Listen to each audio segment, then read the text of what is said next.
I'm Mike Klein. I'm a reporter with the Inquirer. Been with the company since 1986.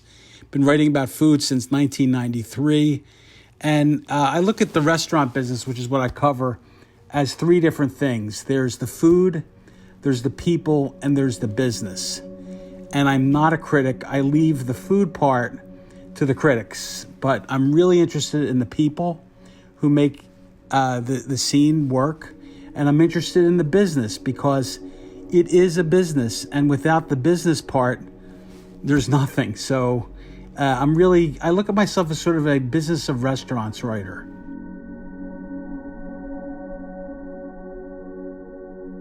Handling a lot of things by phone now. I used to go out to restaurants daily, and I had a routine where in the morning I'd write, get things finished up, and then midday go out for a few hours, and then come back and get everything, do the other stuff around the house, and then I would write some more later at night.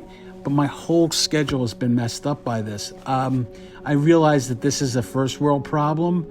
I've adapted. Of course, I'm doing everything here, so I just don't feel quite as connected to the people I talk to, because there's nothing like an in-person interview. Even a Zoom interview it lacks something.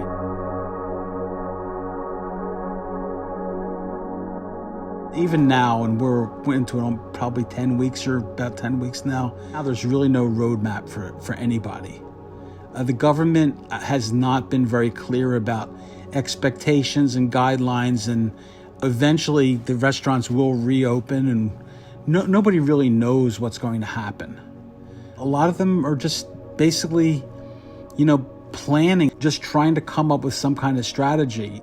The pandemic has confirmed a lot of what I thought, in that, these people are being kicked. Kicked so many times in so many ways.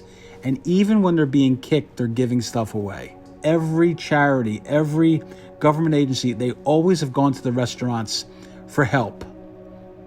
And they've always helped. And now the restaurant community needs help. And it's sort of confirmed, this is cynical on my part, but it's confirmed that, the government doesn't really care about the restaurant industry. I don't think they understand it. I don't think they understand the emotional and the financial investment, and the fact that these businesses, they seem on their face to be moneymakers, but they're really not.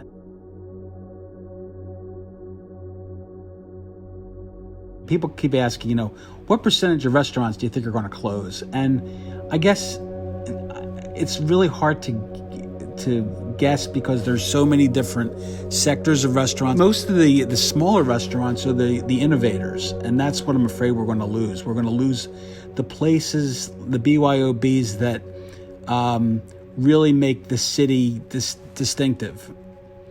And the chains are going to be fine. They have a lot of money behind them. I really think that any restaurant that can survive the next year and a half will come out stronger in the end.